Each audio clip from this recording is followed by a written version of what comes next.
Welcome back to another episode of Sal and Pals Go to the Movies. This is another Throwback Thursday review, and today I will be reviewing Batman, Mask of the Phantasm. And just a fair warning, there's going to be spoilers up ahead, so you've been warned. Batman is wrongly implicated in a series of murders of mob bosses actually done by a new vigilante assassin. So let's begin with my first pro. I've said this before and I will say it again. I do believe that DC does better animated movies than Marvel, but then Marvel does better live action movies than DC. So you have your give and take. In this movie, we see the story of a new masked character coming to Gotham to seek revenge by killing mobsters, and it gets pinned on Batman. But if you are really a comic book reader, you know that each comic has different layers to them. The main story and the underlining story that serves the purpose for fans to better understand the main character or the villain. So here we have both the main plot and the secondary story, why Bruce Wayne / Batman and his love interest Andrea had to part ways in the past. We get to see how both sacrifice their happiness for either the city or their family, while thinking it's the best for each other. Since Batman can't fully fight crime without worrying about Andrea's safety, and Andrea can't make herself stand by Batman due to the involvement of her father with the mobsters, they part ways. And to top it all off, we get the Joker that serves as a catalyst in all of this. If this was a comic, we would have had it as a 4 to 6 comic issue arc, and in each comic I would have liked it if it was each point of view of either Andrea, Bruce, or even the Joker as a henchman when working back in the days for the mobsters. But yeah, this movie has layers when you see it as an adult, but if you consume it as a child, you just see it relating to the animated series. Next, the animation remained the same as the animated series that I mentioned before, since nowadays we are accustomed to seeing a TV show and then have a spin-off movie, and sometimes the movie's animation does not match the TV series. And we see that this happens fairly often, the studio making changes in between the TV show and the movie, changing studios or something else. Well, not here. All the Batman animated series movies keep the same animation, studio, art concepts, and even the voice talent. So this is what makes the movie appealing to the audience that grew up with the animated series, and even back then we would see it as a continuation of the story from the TV show. Next pro would be the voice talent, of course. First, every fan has his or her favorite Batman: Adam West, George Clooney, Kevin Conroy, and Joker: Cesar Romero, Jack Nicholson, Heath Ledger, Mark Hamill. As for me, I'm partial to Adam West in the live action and Kevin Conroy in the animated form. As for the Joker, I would have to say for the live action, it's a tie between Cesar Romero and Heath Ledger, with one being skewed to the humor side and the other skewed to the dark side. But as for the animated Joker, I would say it's Mark Hamill. So their voice alone can make or break a person's experience, and I can tell you the talent in this movie really delivers. And not just for Batman and Joker, but we have much more talent. We had Abe Vigola as Salvatore Balestra, Dick Miller as Chucky Soul, John Ryan as Buzz Bronski, and also Efren Zimbalist as Alfred, just to name a few big names in animation or even in real life movies. But each of these persons does more than just record their own voice. They bring the character from a 2D to being real for fans. As this is why I believe DC is great at making animated movies. They seek out the greatest talent in voice, art, and animation, and also the story concepts. And just a side note, I want to say a rest in peace to Kevin Conroy, the voice of Batman. He was and will always be the animated Batman for me. He passed away November 10th, 2022. And just like the Joker said in the animated series, without Batman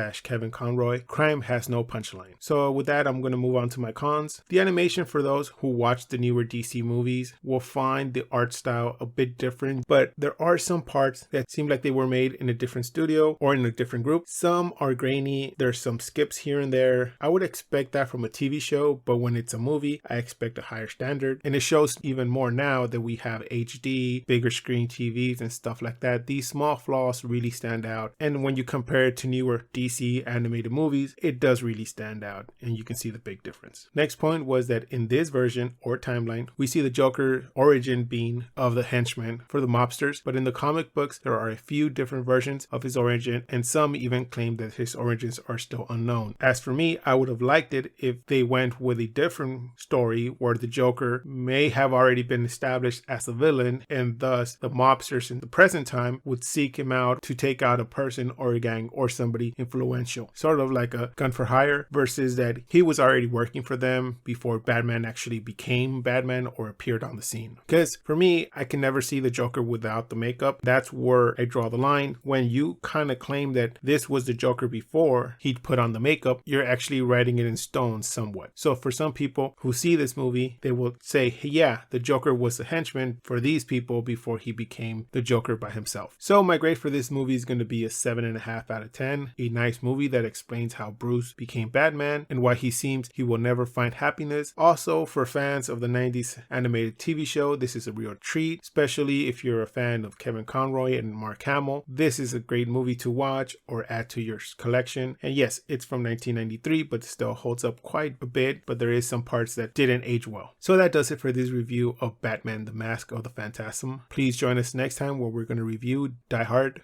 Mr. McClane, Americans all alike. Well, this time John Wayne does not walk off into the sunset with Grace Kelly. It's Gary Cooper, asshole. Enough jokes. Please like, comment, and subscribe. You can find our social media links below. And like always, keep watching movies.